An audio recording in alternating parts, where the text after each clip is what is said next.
శాసనసభాపతి speaker Ayyannapatrudu గారు ruling ఇచ్చారు.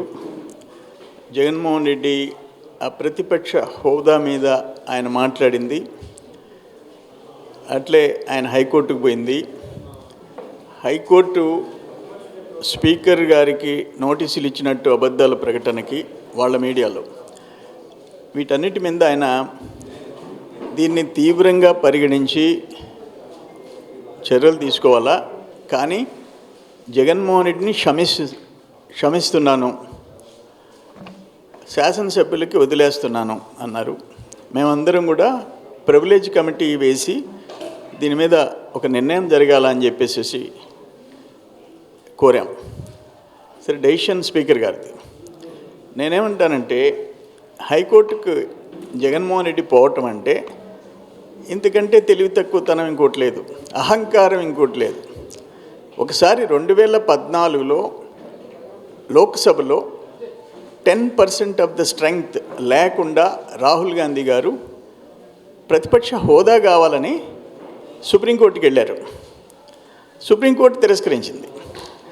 Same issue ఒక్కసారి అత్యున్నత న్యాయస్థానంలో తిరస్కరించిన తర్వాత, రిజెక్ట్ చేసిన తర్వాత, సేమ్ సబ్జెక్ట్ మీద అదే అప్పీలు హైకోర్టులో వేస్తే వస్తుందా? అన్ని పచ్చి అబద్ధాలు. అది కూడా చెప్పారు స్పీకర్ గారు. అప్పుడు పి జనార్దన్ రెడ్డికి ప్రతిపక్ష హోదా ఇచ్చారన్నారు, పచ్చి అబద్ధం. ఈ విధమైన పరిస్థితుల్లో ఆఖరాన స్పీకర్ స్థానానికి కూడా గౌరవం లేకుండా మాట్లాడే పరిస్థితి వచ్చింది. డెఫినెట్గా నెక్స్ట్ టైం అయినా స్పీకర్ గారు ఆలోచించి చర్యలు తీసుకోవాలని చెప్పేసి శాసనసభ్యుల డిమాండ్ ఉంది.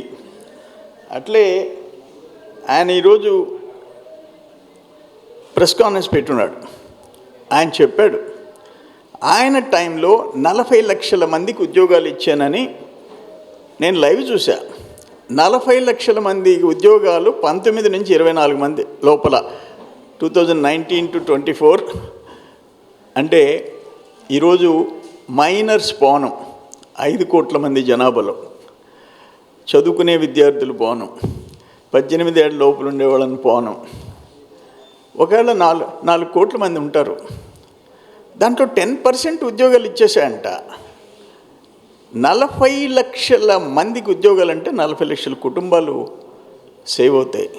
ఆయన ఇచ్చాడంటే ఎట్టిచ్చాడో అంటే గవర్నమెంట్ జాబ్స్, ఇండస్ట్రీస్లో వచ్చిన జాబ్స్, తమరు పరిశ్రమలను తరిమేశారు. ఇప్పుడు తెలుగుదేశం కూటమి పారిశ్రామికవేత్తలను బెదిరిస్తుందని చెప్పాడు. అమర్ రాజా అనుబంధ సంస్థ ఎందుకు వెళ్ళిపోయింది? కియా అనుబంధ ఎక్స్పాన్షన్ ఎందుకు కర్ణాటకకి వెళ్ళిపోయింది? అమర్ రాజా ఎందుకు తెలంగాణకి వెళ్ళిపోయింది? Krishnapatnam exports and imports container port ఎందుకని తమిళనాడుకి వెళ్ళిపోయింది? ఎవరు బెదిరించారు?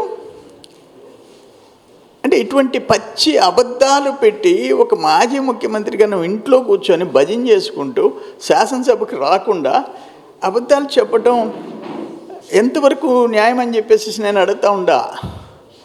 నీకు ఆఖరణ సేమ్ ప్రతిపక్ష హోదా మీద ఒక సుప్రీంకోర్టు తీర్పు కూడా నీకు అవగాహన లేకపోతే నువ్వేం పార్టీ నాయకుడివి అని అంటా నేను.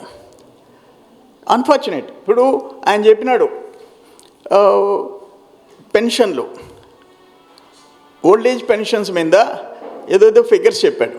నేను ఒక్కటి అడుగుతుండా, ఓల్డ్ ఏజ్ పెన్షన్స్ 30 రూపాయలతో ఎన్టీ రామారావు గారు స్టార్ట్ చేస్తే 70 రూపాయలకి చంద్రబాబు నాయుడు గారు పెంచితే, 70 రూపాయల నుంచి 200 రూపాయలు కాంగ్రెస్ ప్రభుత్వాలు పెంచితే, కాంగ్రెస్ ముఖ్యమంత్రులు పెంచితే, 200ది 1000 రూపాయలు చంద్రబాబు నాయుడు చేస్తే, 1000 రూపాయలని 2000 రూపాయలు చంద్రబాబు నాయుడు గారు చేస్తే, 2000 రూపాయలని 19-24 మధ్య 5 వాయిదాల్లో 4 వాయిదాల్లో 1000 రూపాయలు జగన్మోహన్ రెడ్డి పెంచితే, 3000ని 4000 చంద్రబాబు నాయుడు గారు పెంచాడు. అల్టిమేట్గా ఏమైంది? 1170 రూపాయలు. ఆల్ కాంగ్రెస్, జగన్మోహన్ రెడ్డి, వాళ్ళ తండ్రి అందరూ కలిసి ముఖ్యమంత్రులు 1170 రూపాయలు. 2830 రూపాయలు తెలుగుదేశం చంద్రబాబు నాయుడు గారు, ఎన్టీ రామారావు గారు, నువ్వు పెన్షన్ల గురించి నోరెత్తే అర్హత మీకు ఉందా అని చెప్పేసి నేను అడుగుతూ ఉండా. సరే, ఫైనల్గా ఏంటంటే అసెంబ్లీ ఎమ్మెల్యేస్కి ఎమ్మెల్సీలకి స్పోర్ట్స్ మీట్ పెట్టింది, అనౌన్స్ చేసినారు. నేనేమంటున్నానంటే, నాకు స్పీకర్ గారికి నేను కోరుకునేది ఏంటంటే, అసెంబ్లీలో మేల్ ఎమ్మెల్యేస్కి అందాల పోటీలు పెడితే అప్పుడేమన్నా వైసీపీ ఎమ్మెల్యేలు జగన్మోహన్ రెడ్డి వచ్చి, అంటే ఆయనకి మగోళ్ళల్లో అందాలు చూసే అలవాటు ఉంది కాబట్టి ఓన్లీ క్రికెట్, వాలీబాల్, బ్యాడ్మింటన్ పెట్టుండరు. ఏదో మగవాళ్ళ అందాల పోటీ కూడా ఎమ్మెల్యేలు దాంట్లో పెడితే బహుశా ఆయన జగన్మోహన్ రెడ్డి ఆయన బృందం 11 మంది వస్తారేమో అని చెప్పేసి అట్టన్నా చూడాలని చెప్పేసి వెయిట్ చేస్తున్నాం. మంచిది. తర్వాత ఇది ఇంకొకటి చెప్పాడు ఈరోజు, ఎంత అబద్ధం అంటే, ఆల్రెడీ 4 లక్షల ఉద్యోగాలు ఇచ్చేసినట్టు పచ్చి అబద్ధం చెప్పినారు అని చెప్పి. ఇది గవర్నర్ స్పీచ్, అబ్దుల్ నజీర్ గారు ఆయన ఇంగ్లీష్లోనే మాట్లాడినాడు. ఆయన ఏం చెప్పాడు, టు డేట్ ఈ రోజుకి investors have pledged investments 6.5 lakh crores with an employment potential of over 4 lakh jobs. అంటే ఇన్వెస్టర్సు 6,50,000 కోట్ల రూపాయలు పెట్టుబడి పెట్టేదానికి ముందుకొచ్చారు. దాంట్లో 4 లక్షల ఉద్యోగాలు వచ్చే అవకాశం వస్తుంది అని గవర్నర్ గారు చెప్పారు క్లియర్గా. పైన I'm proud to share that our efforts are already showing results. We're attracting global giants like Google, Arcelor Mittal steel company, Tata power, Greenko group, BPCL, TCS and others with massive investments అని చెప్పి ఈ సెంటెన్స్ టు డేట్ అంటే ఈ రోజుకి ఈ పైనుండే investors 6.5 లక్షల కోట్ల పెట్టుబడి పెట్టేదానికి ముందుకొచ్చారు.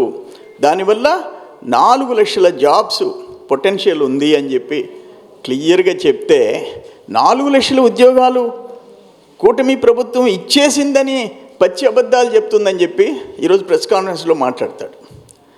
ఒక మాజీ ముఖ్యమంత్రికి ఉండాల్సిన, ఒక లెజిస్లేటర్కి ఉండాల్సిన లక్షణాలు కూడా జగన్మోహన్ రెడ్డిలో లేవు. నేనేమంటాను, తమరు ఏదో పుణ్యపురుషుడైనట్టు, మేము మ్యాక్సిమం ఎన్ని క్రైసిస్లో బ్యాక్గ్రౌండ్ లేని ఒక ఎంపీ కేవలం జేసీ వాళ్ళని ఏదో తిట్టాడని చెప్పి నువ్వు ఇస్తే, ఆయన చేసిన రౌడీజం వెళ్ళిపోయింది కర్ణాటకకి. నువ్వు వచ్చి పారిశ్రామికవేత్తల గురించి, పెట్టుబడుల గురించి, ఉద్యోగాల గురించి, ఉపాధి గురించి మాట్లాడే హక్కు జగన్మోహన్ రెడ్డికి లేదు. Okay, thanks.